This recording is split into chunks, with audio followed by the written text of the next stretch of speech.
one of the things in this indictment is that Mark Meadows, the chief of staff of the president, sent a text message to Pennsylvania Congressman Scott Perry asking for the phone number for the Speaker of the Pennsylvania State House. Is that an indictable offense, sir? It is not, and what we're viewing, or what we're watching, is akin to something from the Soviet Union. This is a show trial. This is, I mean, I could be a lot worse with my language. I'm trying to contain myself. Cleaning it up a little bit? The loathing that I have for Prosecutor Fanny and what she's dreamed up here. It's a clown show. I mean, this is a stunt. It's a political stunt meant to interfere in an election. The problem is that they have the full weight and force of the law behind them. And so you've got these characters. I mean, these are like drunk teenagers with car keys. This is a wreck of what's going on. They're going to damage people. They're going to cost them hundreds of thousands of dollars in attorney's fees. They're going to disrupt their lives. And that's the purpose, right? The process is the punishment.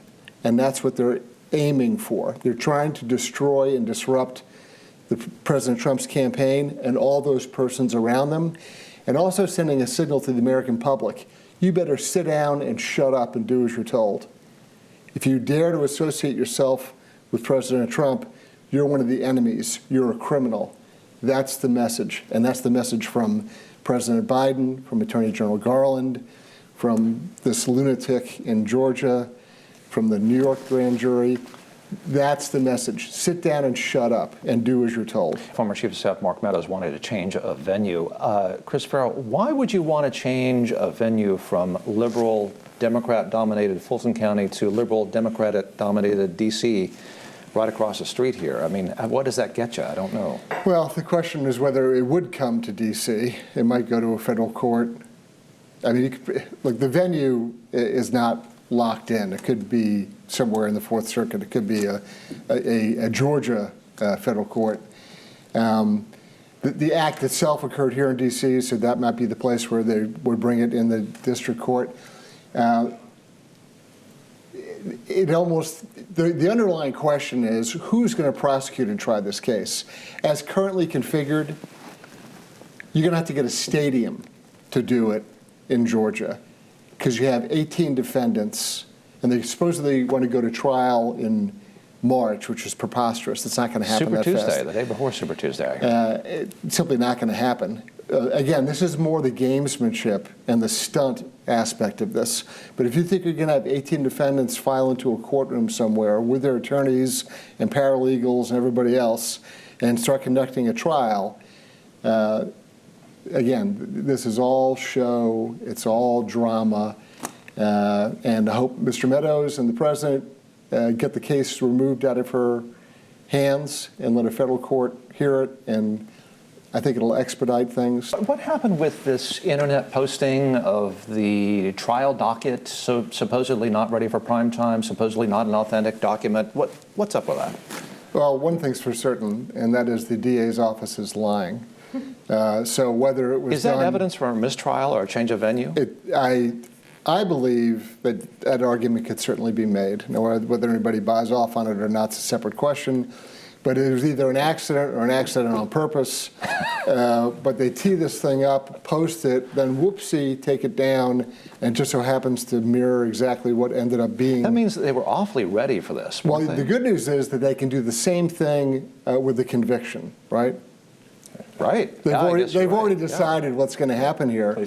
So just go ahead and the final order. And post that right away and just kind of get it over with. Get it in the cans. Everybody kind of. Speaking of the former president had something interesting to say, had a statement about this situation.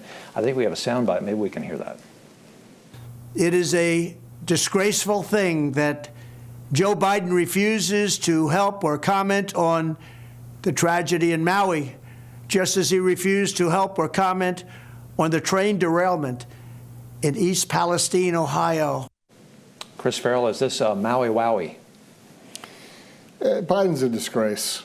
And I think we really need to pause and examine just how superficial and phony and sort of going through the motions both Biden personally as a man and the entire apparatus around him at the White House, what he's all about. Is this Biden's Katrina? He could give a damn about the people in Ohio who suffered through that train wreck and the spill and all the consequences to that local community.